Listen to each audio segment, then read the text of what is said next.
El 1 de noviembre se conmemoró el Día Mundial del Síndrome Lennox-Gastaut, una oportunidad para visibilizar este cuadro poco frecuente y concientizar sobre la importancia de una adecuada identificación del síndrome. Para hablar sobre este tema, el doctor Pablo Jorrat, neurólogo infantil, especialista en epilepsia y coordinador del programa de terapia cetogénica de FLENI. Buenas tardes, doctor Jorrat. José Bouza le habla. ¿Qué tal? Buenas tardes, ¿cómo está? Un gusto. Gracias, doctor, por acompañarnos y por presentar lo que es una enfermedad de las que podemos denominar como poco frecuentes. Sí, exactamente. Es una de las epilepsias más graves que tenemos en la infancia. Es lo que llamamos una encefalopatía epiléptica y del desarrollo, porque, digamos, no solo se caracteriza por convulsiones de diferentes tipos, eh, que pueden tener una repercusión muy importante en la calidad de vida de los pacientes, sino también porque hay un impacto global en las funciones neurológicas, refiriéndome a esto con un impacto, por ejemplo, un impacto cognitivo, en la conducta, en el sueño, que hace que todo en conjunto genere un impacto no solamente en la calidad de vida de los niños, sino también de los padres y de los cuidadores. ¿Qué origen Y es tiene una la patología? A ver, como hablamos recién, es poco frecuente, más o menos el 5% de las epilepsias que inician en la infancia pertenecen al síndrome de Lennox-Gastaut, y el síndrome de Lennox-Gastaut tiene diferentes orígenes, porque puede estar relacionado, por ejemplo, a etiologías estructurales. Nosotros nos referimos a etiologías estructurales como, por ejemplo, alguna malformación de la corteza cerebral que predispone a epilepsia. Puede venir, por ejemplo, de una parálisis cerebral, es decir, de un niño que nace prematuro y de bajo peso, o por ejemplo puede venir de una infección del sistema nervioso central, ya sea una infección congénita o adquirida, o por ejemplo de causas genéticas. Y muchas veces algunos niños, que estamos hablando de menos del tercio de los casos, vienen de otros tipos de epilepsia, como ser, por ejemplo, el síndrome de West, o que en la actualidad lo conocemos como síndrome de espasmos epilépticos infantiles, o de alguna encefalopatía epiléptica de inicio bien precoz, dentro de los 3 primeros meses de vida. ¿Cuándo se manifiesta? Porque estamos hablando de bebés, pero también de niños un poquito más grandecitos. ¿Hay una edad promedio donde se puede llegar a manifestar o identificar este tipo de epilepsia? Sí, con mayor frecuencia el síndrome de Lennox-Gastaut se diagnostica entre los 3 y los 5 años. A veces pasa que el inicio es un poco más precoz, puede empezar a partir inclusive de los 18 meses o 2 años, y es un síndrome epiléptico que una vez que se inicia entre esos 3 y 5 años puede persistir a lo largo ya sea de la edad escolar, la adolescencia e inclusive la vida adulta. ¿Y Es los primeros síntomas cuáles son? digamos, los síntomas más característicos son, pueden existir múltiples tipos de crisis epilépticas, no todas aparecen en el mismo momento, pero por ahí las más características son las crisis tónicas durante el sueño, que son crisis de corta duración, cuando el niño está dormido, en el cual se produce una hipertonía, o sea, una contracción sostenida, sobre todo de los miembros superiores y los miembros inferiores. Eso dura poco tiempo, habitualmente son menos de 1 minuto de duración.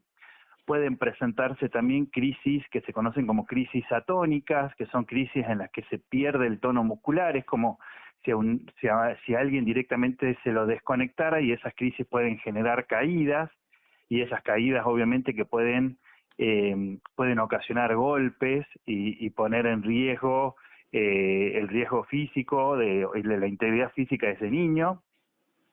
O pueden aparecer algunas crisis como ser, por ejemplo, las ausencias atípicas, que son eventos en el que los niños se desconectan, se quedan mirando un punto fijo de una duración extensa y que no hay un punto de inicio o de cierre o de final muy bien definidos. Esas son las crisis, las convulsiones más características.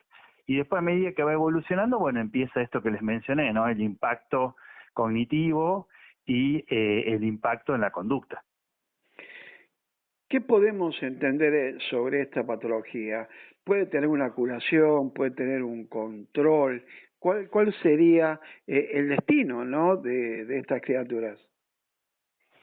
Bueno, este es uno de los síndromes epilépticos más difíciles de abordar porque es uno de los que presentan mayor resistencia a los tratamientos farmacológicos. Me refiero a tratamientos farmacológicos a los distintos medicamentos anticrisis, ¿no? Porque uno lo que busca con el tratamiento farmacológico es disminuir, reducir la frecuencia de crisis y que esas crisis impacten lo menos posible en la calidad de vida. Cuando uno selecciona y utiliza dos fármacos que están comprobados y que tienen eficacia en este síndrome y no logra ese control o esa mejora en las crisis y en la calidad de vida, bueno, existen tratamientos que son no farmacológicos, como ser, por ejemplo, la terapia cetogénica, como ser, por ejemplo, el estimulador del nervio vago, y que, digamos, o en la cirugía de epilepsia en aquellos casos que tengan una indicación puntual y que hayan sido evaluados por un equipo entrenado en el tema, como para intentar reducir al máximo o generar un máximo control de crisis y que haya un menor impacto en esa calidad de vida, sabiendo que muchas veces se necesita un abordaje multidisciplinario, ¿no? O sea, esto no solamente un especialista en epilepsia o un neurólogo infantil o neurólogo de adultos en el caso que ya sea el paciente adulto, sino también un soporte terapéutico con por ahí terapias físicas, cognitivas y conductuales como para acompañar y abordar las comorbilidades que acompañan a este síndrome. La terapia cetogénica es alimento altos en grasa. Sí, la terapia cetogénica es un tratamiento que se basa principalmente en alimentos, es un tratamiento nutricional que se tiene que realizar por un equipo que esté especializado en el tema y que a través de una alimentación rica en grasas de buena calidad, muy reducida en hidratos de carbono y con la cantidad adecuada de proteínas, se genera un cambio metabólico en el organismo que tiene múltiples efectos protectores contra las convulsiones y contra la epilepsia en su evolución crónica. O sea, tiene efectos neuroprotectores que se llaman. ¿Y sobre la estimulación del nervio vago? Y la estimulación del nervio vago entra dentro de los tratamientos quirúrgicos de la epilepsia, pero es un tratamiento, digamos, en el que la cirugía es una cirugía menor, se coloca un dispositivo que se coloca en la zona del hueco axilar o en la zona por ahí, en la piel por debajo del músculo pectoral mayor, sobre todo del lado izquierdo, y se conecta un electrodo a nivel del nervio vago, que se lo conecta a nivel del cuello, y ese electrodo genera impulso electromagnético al cerebro, lo que genera cambios protectores, ya sean antiinflamatorios, cambios en la vasculatura cerebral y todo, que a la larga lleva a reducir, o mejor dicho, aumentar el umbral para que aparezcan convulsiones. Entra dentro de un tratamiento paliativo, porque es un tratamiento que no es una cirugía con fin curativo, sino paliativo para disminuir o reducir la frecuencia de las convulsiones. ¿Qué puede ocurrir cuando una criatura no recibe el tratamiento adecuado? No, en realidad lo más importante en esta y en muchas epilepsias que se presentan en la infancia es primero hacer el diagnóstico lo más precoz posible para lograr un tratamiento lo más oportuno posible. O sea, el tratamiento cuanto antes se inicie y cuanto antes se articulen los diferentes tipos de tratamiento, mejor va a ser para el niño, porque estos tipos de epilepsia, en su evolución, a lo largo de, digamos, de la vida, van generando cada vez mayor impacto en las funciones cerebrales y cognitivas de ese niño. Entonces es muy importante hacer un diagnóstico precoz y que el tratamiento sea lo más oportuno posible, articulando inclusive cuando sea necesario los distintos tipos de tratamiento, ¿no? O sea, medicamentos anticrisis, cannabidiol, terapia cetogénica, estimulador vagal, son todos tratamientos que pueden inclusive sumarse y potenciarse entre sí para mejorar el control de esa epilepsia.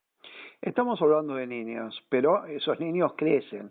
¿Qué expectativa Sí. de vida podemos esperar que tengan cuando llegan a la adolescencia y la adultez? Bueno, de eso va a depender principalmente de cuán oportuno fue esto que yo les mencionaba. O sea, cuanto antes hagamos el diagnóstico y tratamiento, mejor va a ser la expectativa de vida a largo plazo.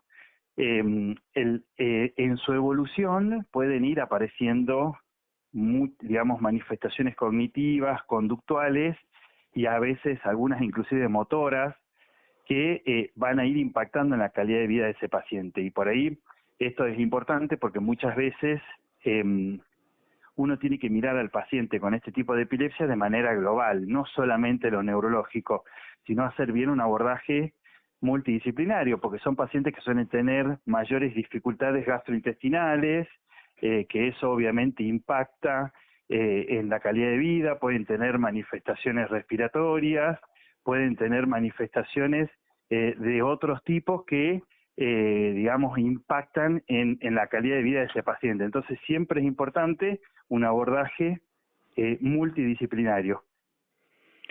Si de lo que hemos dialogado queda algo faltante y cerrando este diálogo, ¿cuál es el aporte final que se puede brindar? No, lo importante de esto es reconocerlo precozmente, derivarlo oportunamente, sobre todo cuando, por ejemplo, un pediatra de cabecera o un neurólogo que por ahí no tenga tanta experiencia en epilepsia, sospeche de que puede estar presente este tipo de epilepsia, hacer el abordaje apropiado, y yo creo que es muy importante que las familias y los padres sepan que siempre hay cosas que se pueden hacer, siempre se puede buscar la alternativa de mejorar el control de esa epilepsia y de acompañar y de optimizar el estado neurológico de los pacientes. Doctor Pablo Jorrat, muchísimas gracias por habernos acompañado y toda la información brindada. No, por favor, gracias a ustedes. Muy buenas tardes. Hasta luego.